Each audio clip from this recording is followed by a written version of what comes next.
Good morning, metalheads of the internet, and welcome to a brand new episode of the Metal Meltdown. Today, by extremely popular demand, we will be reviewing every single studio album from the one and only Dying Fetus. I wonder what my mom and dad would think of a band called Dying Fetus. I wonder if that would be their jam. I'm gonna see them on the weekend. Maybe I should bring some vinyl with me. Blast some brutal death metal at the family barbecue. I bet that'll go over real nicely. This American brutal and technical death metal institution is set to release their next studio album, Beg Them for Death, sometime within the next week, so I figured this is a great opportunity to brush up on some classic jams and riffs and beats and bangers from Dying Fetus. As per the norm with these types of videos, I am not interested in EPs, demos, live albums, compilations, or anything released by any kind of solo project or side project. I am interested only in the studio albums released only by Dying Fetus. I will be talking about each album in order of release, assigning each a score out of 5, 0 being the worst, 5 being the best. First up, we have Purification Through Violence, released in August 1996 via Pulverizer Records. And this thing, easily the most primitive thing in the Dying Fetus discography.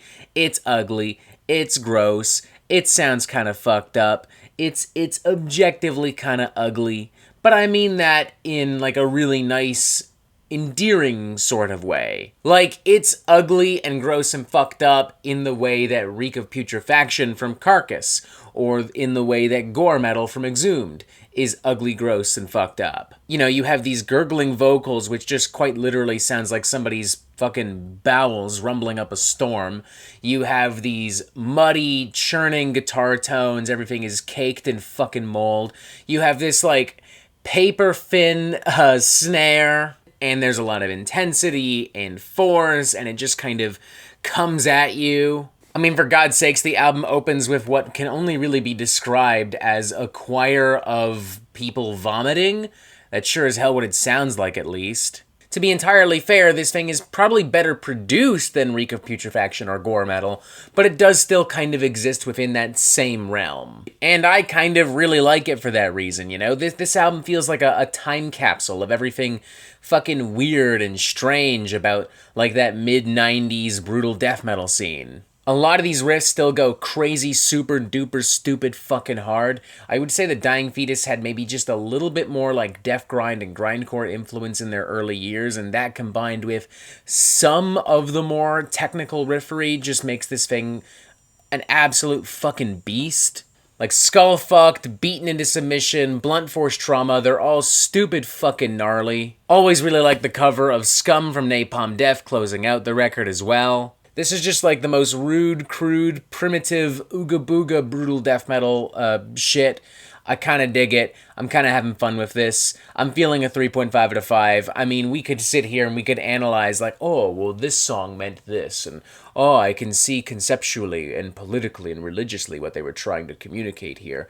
But that doesn't fucking matter, all right? Next up, we have Killing on Adrenaline, released in July 1998 via Morbid Records. Honestly, you can copy and paste most of what I just said about Purification Through Violence, and it applies here. Look, Dying Fetus in these early years weren't exactly making the most groundbreaking shit, alright? And in general, this is not a groundbreaking band. Don't be shocked if I repeat quite a few of my talking points all throughout this video. Like, it does feel a little bit bulkier and dirtier. It has a little bit more weight to it. The drums are still a little bit thin, which is a little weird considering how heavy everything else is. I would also argue that while the album itself is not really all that long, clocking in at 34 minutes, a lot of the songs on here are longer than they need to be. Like, most of the material on the previous studio album was clocking in between, like, 2.5 to 3 minutes long. Whereas now we have quite a few songs that are about 5.5 minutes long, and one that is almost 7.5 minutes long. Even though it isn't substantially longer, it does kind of create the feeling of being substantially longer. And I feel like this very early era of a lot of, like, brutal death metal typically benefits from being on the shorter side. That being said, all the riffs and beats are gnarly as shit. I do like that we're actually starting to hear a little bit more of what John Gallagher is actually saying, and it's not just incomprehensible gurgling. I'm feeling another 3.5 out of 5 on this. Maybe not the most enthusiastic, like this one definitely has a few more warts on it than Purification Through Violence, but, you know, it's all good. It kind of rocks those warts, you know? It's kind of like, you know, how Lemmy rocked those warts. You know, he had a certain sex appeal and charm to him, and so does Killing on Adrenaline. Next up, we have Destroy the Opposition, released in October 2000 via Relapse Records, and this is where things start to get really cool. The production is getting a lot better, like everything is visible in the forefront of the sound, everything is visible, has meat and weight and punch. The music is also getting tighter and more technical. The lyrics are surprisingly getting a lot more political and hostile as well. They are full-on tackling religious zealotry and hatred and societal and systemic oppression and discrimination all across this album. To be extremely simplistic about this, Dying Fetus is just kind of mad at anything and everything in the fucking world. It is a very dynamic record. It is a very punishing record. Many would argue this is Dying Fetus at their peak, and it's hard not to argue with that, honest to God. Especially not with so many amazing songs. I mean, Pissing in the Mainstream, Born in Sodom, Praise the Lord, Epidemic of Hate, For Us or Against Us, Justifiable Homicide. And what's amazing is a lot of the themes in these songs, they remain relevant to this day, on top of the music being extremely fucking brutal. A lot of this material remains, as a result of both of these factors, quite timeless. Not something you can usually say for your standard brutal death metal record. None of the songs overstay their welcome. There's no fat, no filler, no duds to speak of whatsoever. There's a lot of adrenaline and energy and brutality. For this one, honestly, I'm feeling a 4.5 out of 5. This is one of the best albums from Dying Fetus, and years and years later remains a full-on classic, arguably a masterclass of brutal death metal.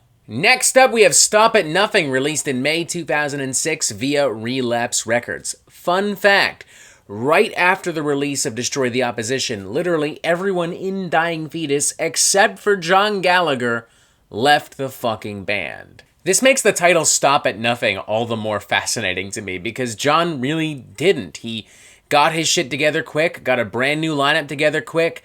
They got into the studio a couple years later and had a brand new album that continued the momentum of Destroy the Opposition. There was not really a major dip in quality whatsoever. I mean, I wouldn't hold this on the same level as Destroy the Opposition. I feel like that album is just a lot more urgent and powerful. But there's no denying that this is continuing to advance the Dying Fetus sound in its own ways, and it's also, in its own right, in its own regard, another really great record. The production here is fantastic. The percussion, the guitars, the vocals, everything is actually pretty crystal fucking clear. It doesn't have a lot of edge and dirt. As a result of that, it's lacking a little bit of its muscle, but not necessarily any of its impact. I mean, the title track, Forced Elimination, Abandon All Hope, I dare you to sit here and tell me that those don't go just as hard as a bulk of the material we just talked about on Destroy the Opposition. One Shot, One Kill as well, that just kind of ignites something in me. That just kind of triggers something in me. What an absolutely raucous fucking banger. Like I said, I don't feel like this is as important or as impactful and in turn as memorable as Destroy the Opposition, but still a great album. In its own way, for its own reasons, with its own songs. With that in mind, I'm feeling a 4 to 5. It's a great album. Check it out. Next up, we have War of Attrition, released in March 2007 via Relapse Records, and I'm reading that this was apparently, back in the day, a somewhat divisive record. Apparently, older fans appreciated that Dying Fetus went a little bit more back to basics in regards to the music and production, but newer fans were a little upset because it wasn't quite as punchy, it wasn't quite as provocative, and, you know, it just wasn't as technical or as clean as Stop at Nothing. Looking at it all now, in the year 2023, I think this is so fucking silly to even talk about. Like, I'm literally sitting here looking at some old reviews and shit, and I'm just like, what the fuck is going on here? Am I listening to a different album than y'all? What's going on here? Yeah, the production is a little bit more primitive and grisly, I suppose, but not exactly on the same level as Purification Through Violence. And musically, this is still, pretty technical, pretty brutal. It's also arguably Dying Fetus's most political album. like, on top of continuing to talk about oppression and discrimination, Dying Fetus are also now talking about American law and the judicial system and just how fucking stupid all this shit is. They're talking about reality TV and its impact on culture. They're talking about the war on terror. Like, this shit is brutal in more ways than one, and honestly, I think that the more technical arrangements and the more provocative lyrics, they actually work really well with this more primitive sound. I like the cleaner, punchier sound of Stop at Nothing, don't get me wrong, but this just kind of fits Dying Fetus better, I think. And as per the norm with the last couple Dying Fetus albums we've talked about, all the songs are fucking bangers. I mean, Fate of the Condemned, Unadulterated Hatred, Homicidal Retribution, Insidious Repression, Parasites of Catastrophe, the latter of which has some absolutely gnarly beatdowns all through. Just thinking of this song makes me want to flip something over, like slam a bottle against a wall and drink whatever fucking liquid comes out of it. 4 to 5 on this one as well, man. Great fucking record. Another absolute fucking rager from Dying Fetus. Next up, we have Descend into Depravity, released in September 2009 via Relapse Records. I guess if for whatever reason War of Attrition was not your thing, if you were looking for something more in the vein of Stop at Nothing, this is probably for you. This is a return to a much cleaner sound and production, but do not think at all that that means that the technicality and the brutality of the music has been compromised, because that is absolutely not the fucking case. John and Sean Baisley were basically writing this record by themselves as other members of the band had left, and this kind of allows the two of them to really kind of focus together and just create the most cohesive, the most uniform, the most brutal jams and bops and bangers. A lot of the grooves and guitar pyrotechnics, they sizzle and sparkle, extra nice. Everything is extra thick and meaty. It does kind of feel like at this point that Dying Fetus isn't expanding their sound much anymore, but honestly, they're still doing everything so well that I'm just not bothered. Like, Dying Fetus kind of, I know I say this a lot, but it's because they're like the most perfect example of a band that does the same thing over and over again, and they're still awesome, so fuck it, I'm gonna say it. Like, Dying Fetus really do occupy that Cannibal Corpse territory quite nicely. I would say, too, that the force and intensity of this at times kind of reminds me of some cattle decapitation from back in the day. But make no mistake, this is still pretty firmly within the realms of what we know from Dying Fetus, and it's all the better for it. More amazing songs: Shepherd's Commendment, Conceived into Enslavement, Atrocious by Nature, At What Expense, Your Treachery Will Die With You, which I honestly think is maybe one of the best album openers for like a brutal death metal record. Something about it, it just fucking hits. Yeah, I'm repeating myself at this point, which was kind of the fear that I had going into a video of this type, but hey, it's what y'all voted for, so fuck it. I'm feeling another 4 to 5. Another great record. Shoot me. Dying Fetus consistently makes really great records. Next up, we have Reign Supreme, released in June 2012 via Relapse Records, and we have arrived at what I feel is the band's best record. And I don't think this will be too controversial of a take. Whenever I see people talking about Dying Fetus, it's usually either this or Destroy the Opposition that's at the very tippy top. This album edges out Destroy the Opposition, though, because I feel like this is kind of a combination of a lot of what Dying Fetus have done up to this point, musically, technically, sonically, lyrically, and as production-wise as well, kind of brought together and refined and sharpened. Like, this thing has some of the gorier, more disgusting elements of earlier records, some of the more, like, classic brutal death metal riffage, but it's still also a very technical record. It has a lot of groove, it has a lot of other dynamics, the production is very punchy, very clean, but it also has a little bit of, like, muscle and dirt and grit. It's ironic in a way that a lot of my criticisms for those early records, it all boils down to specifically the way that percussion sounds and is produced, because the percussion, the drum stuff here, it's some of the best you'll find on a brutal death metal record. The snare, the bass drum, the cymbals, the speed, the intensity, the precision, the clarity of everything, and how tight and technical it is. It's fucking magnificent. Like, everything about and surrounding the drums, just that. That's a 5 out of 5. Right fucking there. Not even lying. Hands down, some of the best drum and production work you will see in brutal death metal. Anybody arguing otherwise, I'm sorry, I'm just not going to take you seriously. Sorry.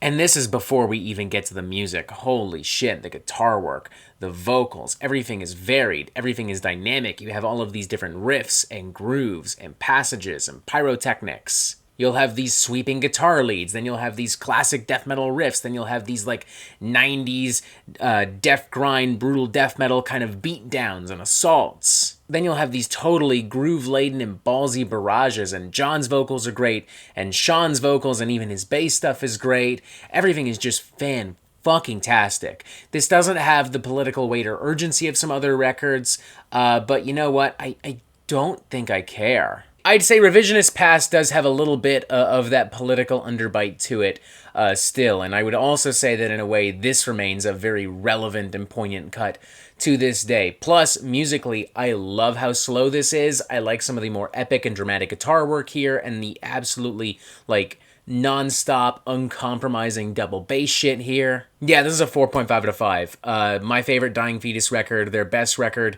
one of the best brutal death metal records of all fucking time, and I would go as far as to genuinely argue. This thing just goes insanely, stupidly, crazy, fucking brutal. Like, when I think brutal technical death metal, this is literally one of the first albums that comes to mind. It's just, it's an icon. It's a staple of the genre. It's Dying Fetus at their very absolute peak. This would frankly be a tough act to follow for anyone, and anything released after this would pretty much pale in comparison, even if it was, all things considered, a solid record.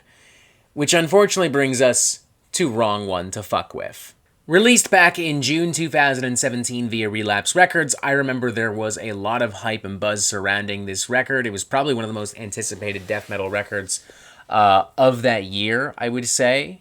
I do think there's some stuff this record does well. I do like that it has a much ballsier, dirtier sound in comparison to Reign Supreme. Like, it does feel like there's a little bit more mud and blood in the mix. Musically, too, I think this does a good thing at continuing what was established with Reign Supreme, while bringing in some more traditional, like, old school and brutal death metal influences. Like, it's not as hard-hitting as a result, but it still does hit pretty hard. Credit where it's due.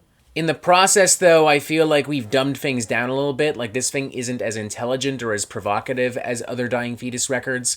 It's also just flat out, like, dumb edgy, especially with the title track, Wrong One to Fuck With. Like, that's the ultimate, like, meathead jock brutal death metal anthem as far as I'm concerned. And on top of that, Dying Fetus, I don't know what y'all were thinking. This thing did not need to be 54 minutes long. It just didn't. The problem here is that y'all were making albums that were 34 to 37 minutes long for so long, and everything fits so nicely within that time frame. And now that we've extended the runtime by like 17 minutes, it just kind of feels like we're fucking around, you know? Like, it goes on longer than it feels it needs to. Like, by the time I've reached the natural conclusion on a normal Dying Fetus record, this thing is still going, and frankly, it's not throwing anything all that new or exciting at me. It's still good, sure, but I don't know. Like, I feel like the magic, the luster, the spice, it's just not quite there. I don't know, I feel like I might end up being in the minority on this particular record, and I want to stress, I don't even think it's, like, bad or anything, but I would argue, after re-listening to all these Dying Fetus records, it is maybe my least favorite. Still some cool songs to check out, still some brutal gnarly shit like Panic Amongst the Herd, Die With Integrity, Fallacy, Seething With Disdain, Fixated on Devastation. Honestly, even that title track, I mean, it's fucking stupid, but get enough booze in you and it might be fun stupid, who knows? But even so, I think for the purposes of this video, I'm honestly feeling like a 3 out of 5. It's decent, you know? It is what it is, not my cup of tea, c'est la vie, no hate, no harm done, I hope. Once again, to be fair, any album was going to have a rough issue following up Reign Supreme because Reign Supreme was just so fucking good. It just so happens that this album makes enough little mistakes to make that much more of a difference. Plus, let's be honest, we can't have every single score be like a 4 out of 5, alright? I need to throw in one not-so-glowing review just to wake y'all up, just to create some conversation here, you know what I mean?